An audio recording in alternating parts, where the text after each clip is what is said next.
G'day, how you going? I'm Pete, the Aussie Bush Cop. In 2012, I retired from the New South Wales Police Force and moved to King Island, the radical decision to move to King Island, and now I've taken up a new life, just like this little fella here, and I'd like to share some of my stories with you. G'day everybody, thanks for joining me again. The story I've got for you today is actually three different stories, but about three individuals, but it's joined by a central theme, and that central theme is an Act of Parliament called the Inebriates Act 1912. And that Inebriates Act 1912 was actually in existence for exactly 100 years because it was repealed in 2012. So the stories that I've got for you today are all centred around this piece of legislation that I used to use.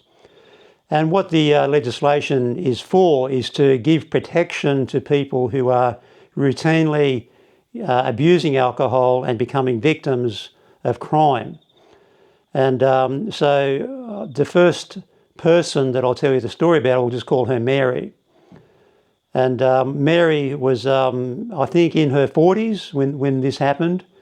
And she was constantly coming into police awareness because of being assaulted and who knows what else. So when I decided to use this piece of legislation for Mary, the process is that you put a brief of evidence together, and the brief of evidence is relatively simple. It's a statement from a doctor, which we obtain, a statement from a police officer, and then any photographs that the person, let's call the person in need of protection, or the PINOP, P-I-N-O-P. I'll use that definition from now on. So if the PINOP gave us permission to photograph their home or anything else that was pertinent, that would be part of the brief. And it wasn't the matter of putting this before a court wasn't a criminal matter.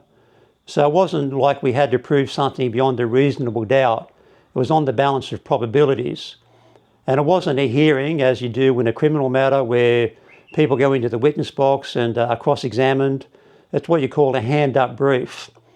So we go to court, hopefully with a PINOP with us. I'd organised legal defence for the PINOP. And so you then invite the PINOP to come to court because there's no intrinsic powers of arrest in the Inebriates Act 1912. So what I did within this particular story I'm going to tell you, I did all the paperwork first, got the statement from the doctor, prepared my statement, got some photographs, and then went and found Mary, which wasn't hard to do. And Mary was quite on side with us helping her, and so she gladly came with us to the police station. I might add that when I found Mary on this particular morning, it was around 10 a.m, and she was intoxicated, and there was only one occasion, and we'll come to that in a minute, where I spoke to Mary and she wasn't intoxicated. She had a plastic bottle around her neck, held there by a string, and in that plastic bottle was methylated spirits, which she was consuming. I then asked her if she would provide a sample of her breath in the roadside breath analysis machine that we use when we're testing drivers. Of course, she doesn't have to do that, but she provided a sample of her breath, and I can't remember what the reading was, but it was significant. Really, physically very dangerous reading. And no one in her circle of friends or family seemed to have any interest or concern for her. And so, sadly, it fell to us. So I took Mary to the court. The matter was presented for His Honour. Mary had her legal representation there, and the magistrate looked at the evidence, and then what he says to make it formal, he says, "I declare you to be an inebriate." And from that point on, she's therefore, you might say, in custody, and can then be taken to a special hospital where folk like her can be cared for. And the order is made generally for about 3 months, but it can be as much as 6 months. But let's just say that this order was made for 3 months. And when the magistrate looked at Mary, who was standing there, and he said, "I declare you to be an inebriate," she misunderstood or misheard, and she thought he said anemic. And she said, "I'm not anemic." Anyway, I then, after the order was made, I then took her down to the hospital, which was some hours away down there, and she was put into their care for 3 months. During the time that she was down there, Mary was required to appear in court as a witness, where she had become a victim, again, of domestic violence. So I drove down to the hospital and to pick Mary up, to bring her back to Dubbo for the hearing. And when you're in the coppers for a while like I was, you become, you might say, a bit hard-nosed, seen everything. But I was quite moved when I got down to the hospital in Orange to pick her up, and for a moment I didn't recognise her. She had on, I can still see it now in my mind's eye, she had on a lovely lilac-coloured outfit, matching top, skirt and shoes. She had a pair of open-toed shoes on. And she looked absolutely wonderful and completely sober, and that's the only time I ever saw her sober.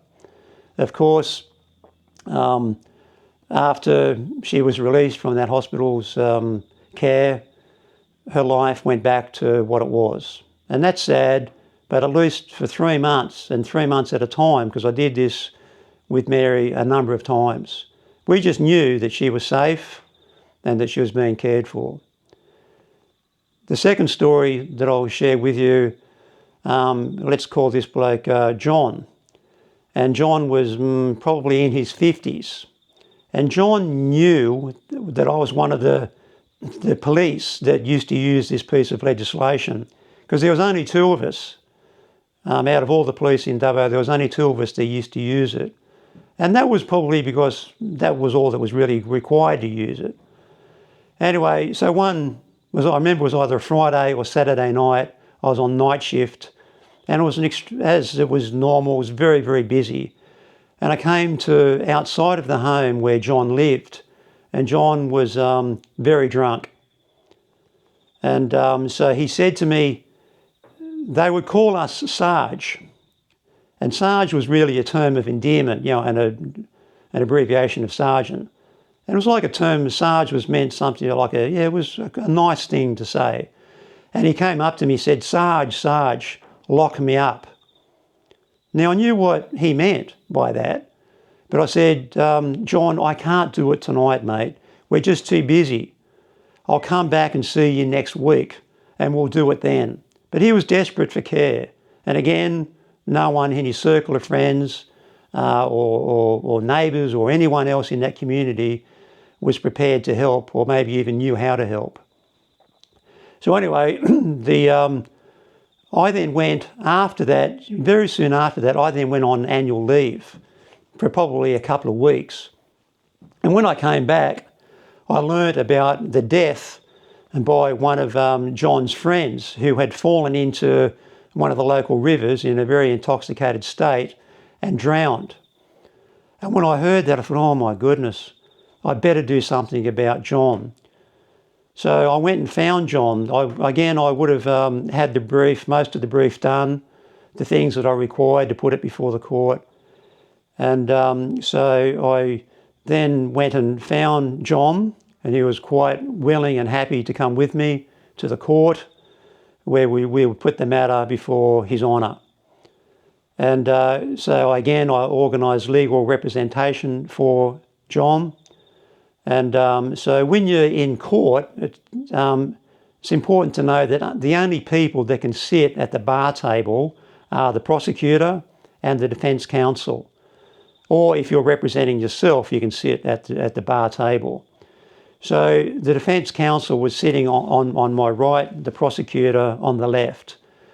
And so I was standing behind the prosecutor, just within earshot if he needed to ask me something that when he was presenting the matter to His Honour.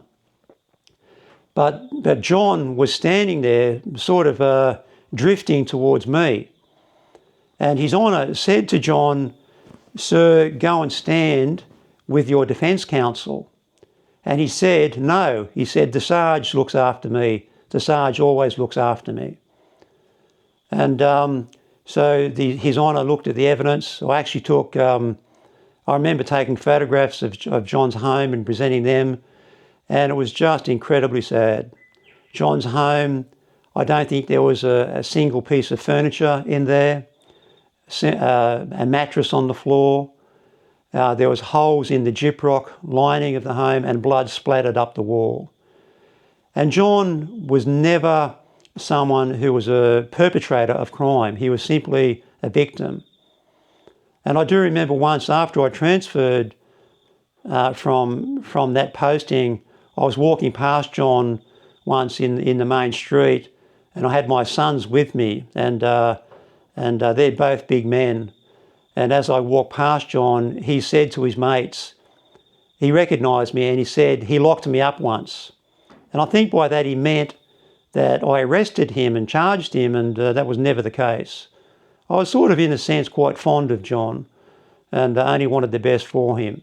He just seemed like a good-natured character. But anyway, back to the matter before the court. The magistrate looked at it, declared him to be an inebriate, and he was again sent down to the same hospital that Mary went. And again, for those months, we knew that he was safe, and that meant a lot to me. The third story is about when I transferred to a new posting, and when I got down there, not long after I got there, two of the police at that station were attending a job in a retirement village where folk lived in in separate housing. Might have been one or two people in each unit, and the units were all joined together. And they were having troubles with a gentleman that lived there. He must have been retirement age, who was causing so much grief to these really lovely, there was three of them, lovely elderly ladies. He was using strong offensive language, and it was all fueled by alcohol. And the police that had been there for a while were at their wits' end to know what to do. So I arrived and to see if I could help. And I quickly thought about the Inebriates Act of 1912. Now, I had no knowledge of the magistrate in that particular town as to how amenable they might be to being on side with police in trying to get help for this man. But I decided to try it. And I didn't bore these three ladies with all the technical jargon. I went and spoke to them privately, said, "Ladies, I have something in mind, and I'd like to try and use it. I can't promise anything because I don't know what's going to happen, because once you put the matter before a court, that's up to the magistrate or the judge what they do from that point on." So I got the evidence that I needed. I think I got statements from the three ladies, statement from myself, statement from the local doctor. And if you're wondering what is the local doctor's, what can he put in his statement, and this is true of all these matters, is that the doctor is allowed and permitted to look at corporate records to do with this person. How many times has he presented to the hospital with intoxicated injuries or for anything that relates to intoxication? And the same with the police. We're allowed to look at our corporate records and see, putting that person's name into our database and see how many times does this person have an event. That's what they're called in New South Wales, events. How many events does this person have against their name where it's alcohol related? And I can say, well, there's 300 events related to that person's name where they're alcohol related. And I can put that in my statement. I can also put in my statement my opinion, which you can't do when it's a criminal matter. Anyway, back to the matter before the court. So the magistrate declared him to be an inebriate. the order was made and he was taken to whatever hospital it was in that area for him to be, weaned off alcohol. Now, there's a lot of times when you're a policeman that it's very unpleasant, sometimes exceedingly unpleasant to be a police officer, the things you have to see, the things you have to do. This is not one of those days. When I went and saw these three ladies and told them the good news, they were in tears with joy that this man was now out of their lives. And he was out of their lives completely because whatever period of time he was sent away, he voided any formal arrangement he had with the organisation that he rented his flat through. And he just simply he wasn't coming back. I don't know where he went. And you might say, well, you just farmed off a problem to somebody else. Well, that's true. And my job was to look after these three lovely ladies. And I tell you what, when that happened, I was able to tell them that news. It was a great day to be a police officer. Thanks for watching. I'd like to ask you if you could, to help grow our channel, to hit the subscribe button. That'd be really helpful. Thanks very much.